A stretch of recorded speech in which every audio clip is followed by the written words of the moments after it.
চালানো কিন্তু বিশাল ভূমিকা এবং আমি বলতে গেলে সার্বক্ষণিক সম্পাদক।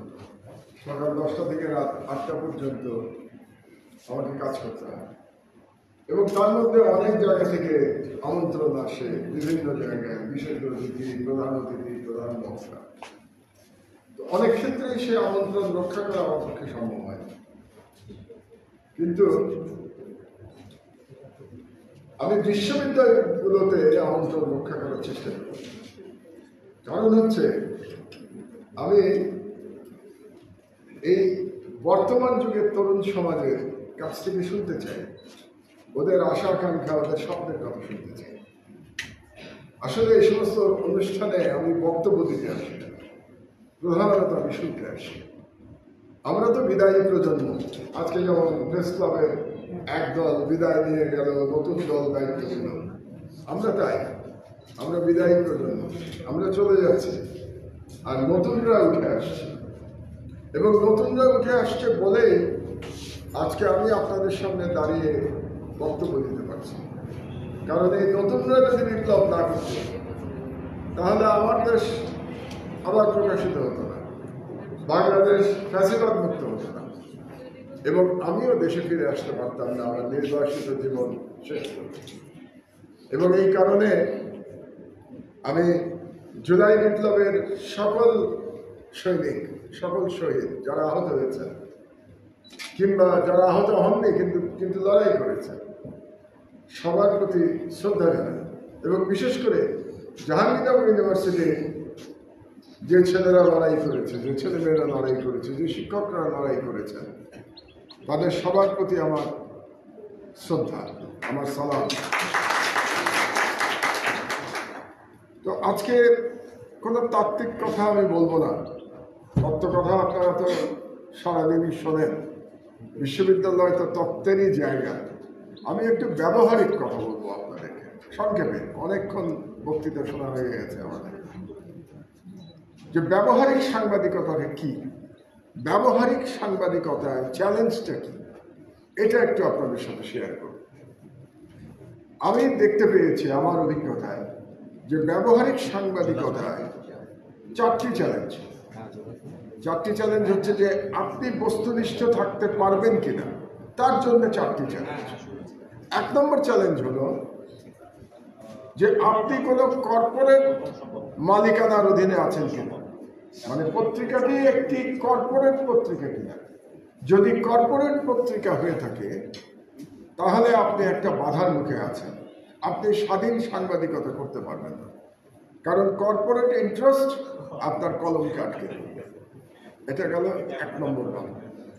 2 নম্বরে আমরা আসি, সেটা হলো কমার্শিয়াল বাধা, অর্থাৎ বা অর্থনৈতিক বাধা। সেটা হচ্ছে বিজ্ঞাপন, কারণ বিজ্ঞাপন ছাড়া পত্রিকা চলে না, আর বিজ্ঞাপনের জন্য আপনাদেরকে বিভিন্ন অর্থশালী প্রতিষ্ঠানের কাছে যেতে হয়। তো যখনই আপনি বিজ্ঞাপনের জন্য কোনো অর্থশালী প্রতিষ্ঠানের কাছে যাবেন, তখন ডাইরেক্টলি আর ইনডাইরেক্টলি আপনি একটা বাধা নিষেধের মধ্যে পড়ে যাচ্ছেন। সেই প্রতিষ্ঠানের বিরুদ্ধে আপনি লেখার সাহস করবেন না, প্রধানত যে প্রতিষ্ঠান থেকে আপনাকে বিজ্ঞাপন আনতে হবে। তো 2 নম্বর বাধা গেল। 3 নম্বর বাধা হচ্ছে আপনার নিজের, এটা হচ্ছে ইনহেরেন্ট বাধা। যদি আপনি কোনো রাজনৈতিক দলের সমর্থক হন, তাহলে আপনি যখন লিখতে যাবেন, চেতনভাবে অথবা অবচেতন মনে আপনি আপনার রাজনৈতিক দলের পক্ষে নিউজ করতে চাবেন। এটা আপনার উপরে কেউ চাপিয়ে দেবে না, এটা আপনি নিজের থেকেই করবেন, অনেকটা স্বতঃপ্রবৃত্তভাবে আপনার করবেন। 3 নম্বর বাধা। আর 4 নম্বর বাধা হচ্ছে সব থেকে ভয়ঙ্কর বাধা, সেটা সরকারি বাধা। সরকারের চাপ, ডিজিএফআই এর চাপ, গোয়েন্দাদের চাপ, পুলিশের চাপ, জেল জুলুমের চাপ, সরকারি বিজ্ঞাপনের চাপ। আপনাকে যদি অন্য কোনো চাপও না দেয়, সরকারি বিজ্ঞাপন বন্ধ করে দেবে, আপনি পত্রিকা চালাতে পারবেন। তো এই 4টি প্রধান বাধা অতিক্রম করতে পারলেই আপনি বস্তুনিষ্ঠ সাংবাদিকতা করতে পারবেন। আপনাকে যতই নীতিবাক্য শেখানো হোক ইউনিভার্সিটিতে, কিংবা জার্নালিজম ডিপার্টমেন্টে আপনাদের টিচাররা যতই ভালো ভালো কথা বলুন, কিন্তু বাস্তব জীবনে গিয়ে টিচার তো আপনাকে বলেই খালাস, তার দায়িত্ব শেষ। ইউনিভার্সিটির দায়িত্ব, ছাত্র পড়ানো হলো, ছাত্ররা বেরিয়ে গেল, আবদালের মতো সাংবাদিক হয়ে গেল, দায়িত্ব শেষ। কিন্তু পরীক্ষাটা আপনার শুরু হয়, এবং এই পরীক্ষার মধ্যে 3টি পরীক্ষায় উত্তীর্ণ হওয়া কঠিন, আপনার হাতের মধ্যে না। যেমন ধরেন, আমি যে 3টির কথা বললাম, যেটা সরকারি চাপ, বিজ্ঞাপনের চাপ এবং কর্পোরেট চাপ, কর্পোরেট কালচার। একটি বাধা আপনি হয়তো অতিক্রম করতে পারবেন, যে বায়াস যেটা আসে মানুষের যে মধ্যে, যে বায়াস আসে যে আমি একটা দলকে সমর্থন করি, সেই দলের বিরুদ্ধে আমি লিখব না, এটা হচ্ছে বায়াস। এই বায়াসটাকে আপনি চাইলে অতিক্রম করতে পারবেন, এটা আপনার উপরে সরাসরি। তো আমরা আমার দেশ চালাতে গিয়ে এই 4টি বাধাই অতিক্রমের চেষ্টা করেছি, খুবই কঠিন। আপনাদেরকে 2-1টা উদাহরণ আমি দিয়ে দিই।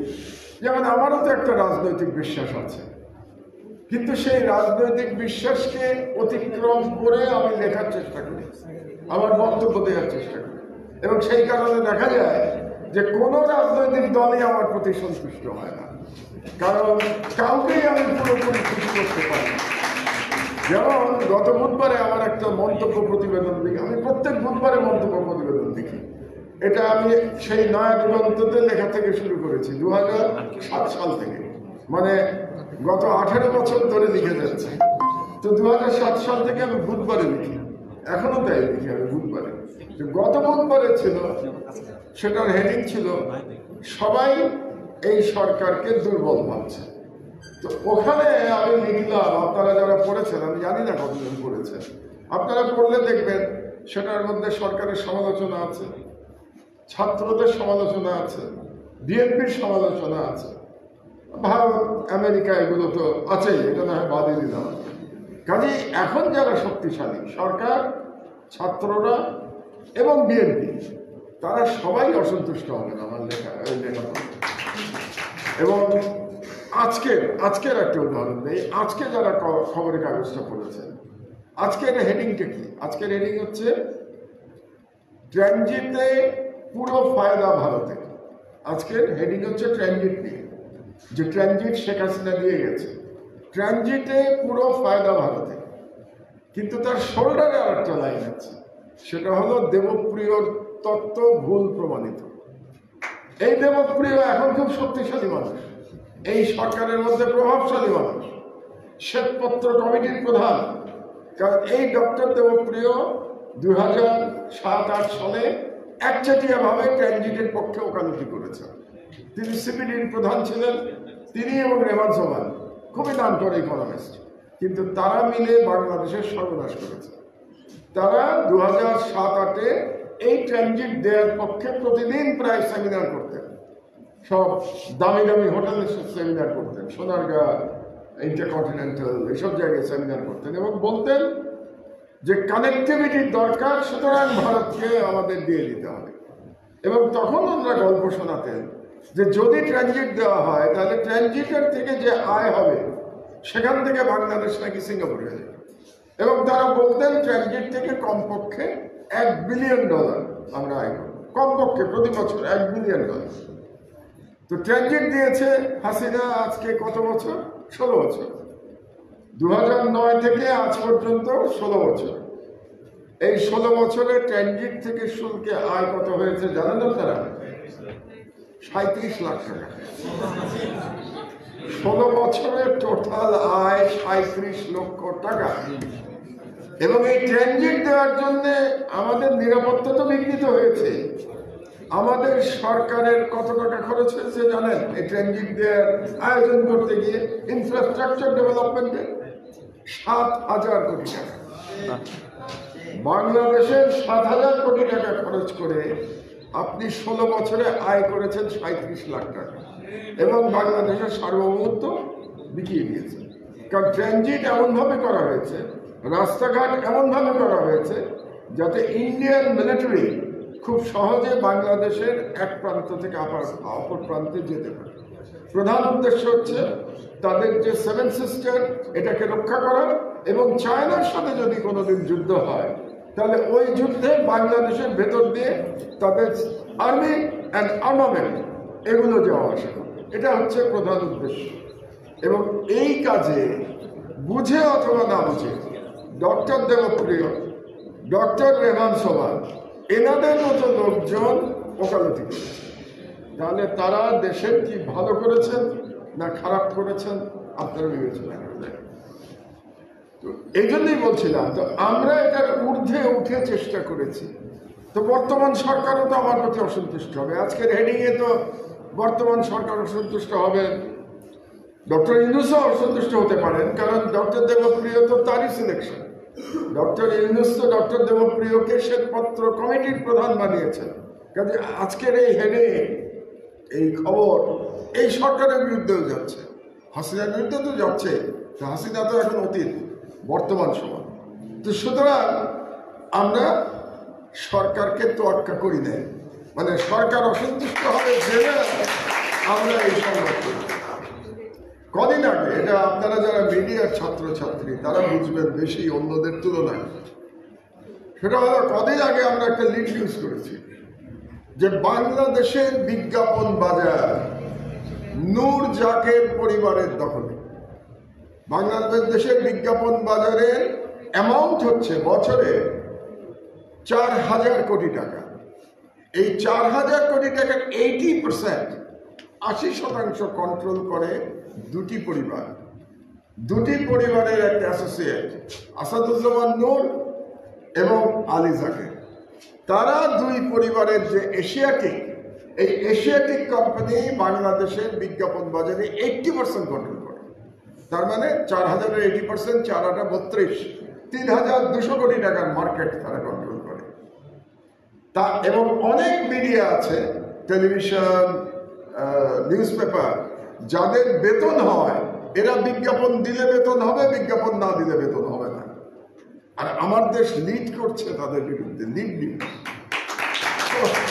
আমরা তার মানে বিজ্ঞাপনকেও আমরা তোয়াক্কা করি নাই, যে বিজ্ঞাপন দিলে দেবে না দিলে নাই। কিন্তু আমাদের যে পলিসি নিয়ে আমার দেশ চালাচ্ছি আমরা, এই পলিসি থেকে আমরা বিচ্যুত হব না ইনশাআল্লাহ। এটাই হচ্ছে আমাদের অবস্থা এবং এই অবস্থান নিয়ে আমরা চালাচ্ছি। আর 3 নম্বর বাধা যেটা, সেটা কর্পোরেট। আমার কোনো কর্পোরেট ইন্টারেস্ট নাই, আমার কোনো ব্যবসা বাণিজ্য নাই। কাজে আমার দেশ আমার কাছে টাকা রোজগারের কোনো মাধ্যম না।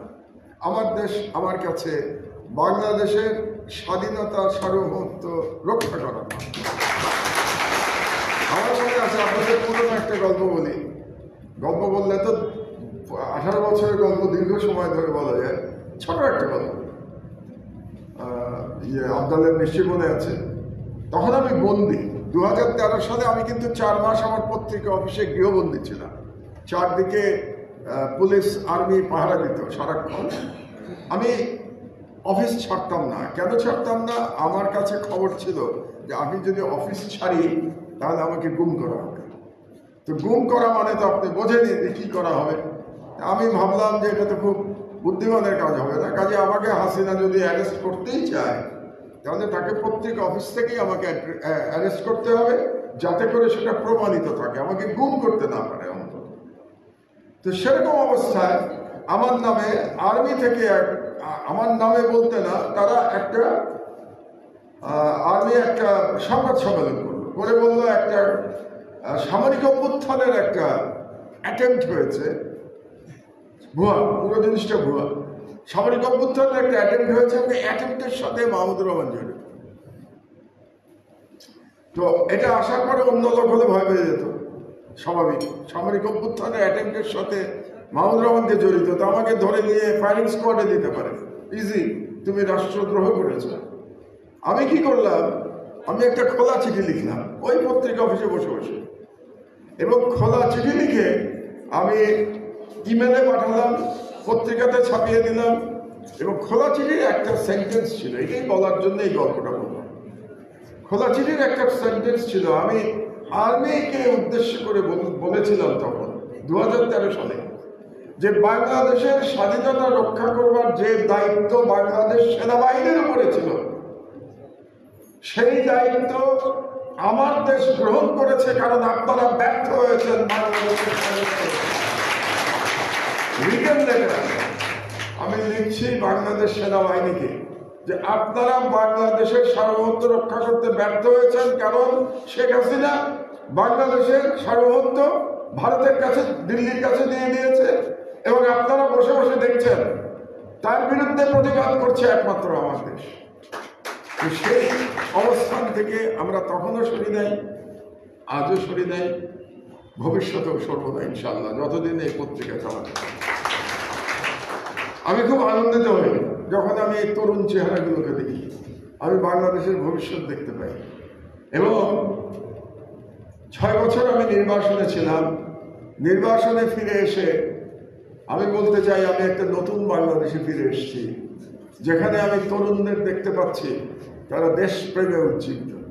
আমি দেখতে পাচ্ছি আমি যে তরুণদের ভেবেছিলাম আমার বিদায়ী প্রজন্ম, যে তরুণদের ভেবেছিলাম যে তারা ফেসবুকে মত্ত হয়ে আছে, যারা স্মার্টফোন ছাড়া আর কিছু বোঝে না, সেই তরুণ বুকের রক্ত দিয়ে বাংলাদেশের স্বাধীনতা ফিরে। I salute you all of you. তোমরা অসাধ্য সাধন করেছ, এত বড় একটা স্বৈরাচার, এত বড় একটা ফ্যাসিস্টকে তোমরা দেশ থেকে পালিয়ে যেতে বাধ্য করছো।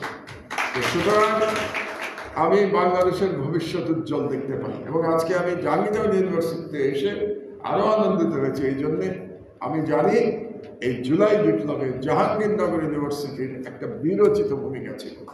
এবং একটু আগেই আমি আবদালকে বলছিলাম যে আমরা একটা সিরিজ লিখে যাচ্ছি।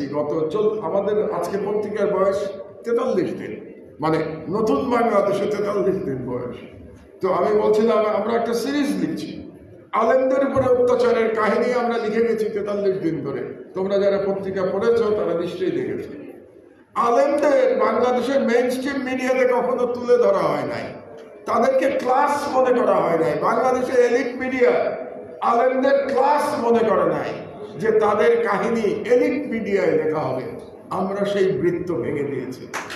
আমরা 43 জনের ধরে প্রতিটি আলেমের অত্যাচারের কাহিনী বর্ণনা করেছি। আমরা 43 দিন ধরে প্রত্যেকটা শহীদের কাহিনী বর্ণনা করেছি ব্যাক পেজে।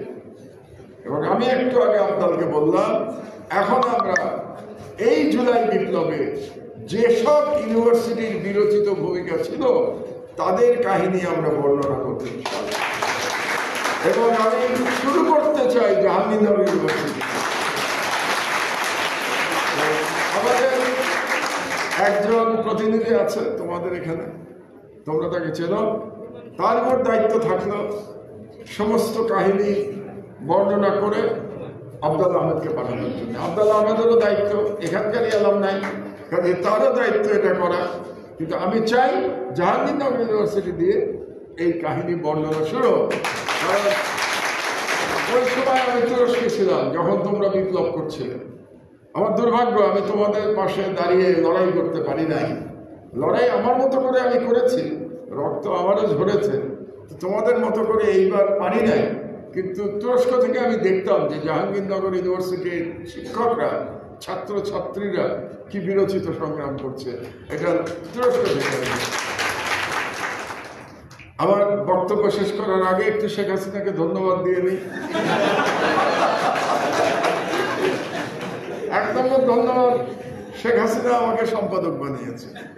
শেখ হাসিনা আমাকে এই মাহমুদুর রহমান করেছে। আমিও তো আধা এলিট মাহমুদুর রহমান ছিলাম, প্রাইভেট কোম্পানিতে চাকরি করতাম, বড় বড় সিরামিক ইন্ডাস্ট্রি বানিয়েছি। নিজের টাকা পয়সা না থাকলেও ধনবানদের, বিত্তবানদের আশেপাশে দেখেছি, তাদেরকে দেখেছি। আমিও এলিট হয়ে যেতে পারতাম। সেই এলিট মাহমুদুর রহমানকে সাধারণ মাহমুদুর রহমানকে পরিণত করেছে শেখ হাসিনা। এই জন্য 2 নম্বর ধন্যবাদ, একটা বুড়ো বয়সে লেখাপড়া করার একটা সুযোগ করে দিয়েছে। আমি এই বুড়ো বয়সে এই কি বলে নির্বাসনে থাকাকালে একটা একটা শিং লাগাতে পেরেছি। এখানে সব বড় বড় ডক্টরেটরা বসে আছে, বলতেও লজ্জা লাগে। আমি একটা ছোটখাটো ডক্টরেট ডিগ্রি লাগছে। আমাকে বাংলাদেশ থেকে যেতে বাধ্য না করলে এই বুড়ো বয়সে এই শিংটা গজাতো না, বুড়ো বয়সে শিংটা গজিয়েছে, খারাপ লাগছে না, ভালোই লাগছে। তো আর কি, আর বক্তব্য বাড়াবো না। তোমরা যে আমাকে এখানে আমন্ত্রণ করেছো আজকে, তার জন্য অনেক ধন্যবাদ। তোমাদের সব বাচ্চাদের সামনে আসলে আমার বয়স কমে যায়, মনে হয় আমিও তোমাদের মতো বোধহয় ইউনিভার্সিটিতে চলে এসছি, আমার সেই জীবনে ফিরে গেছে, বড় ভালো লাগে। তোমরা ভালো থাকো, বাংলাদেশের দায়িত্ব তোমাদের হাতে। আল্লাহ হাফেজ। বাংলাদেশ।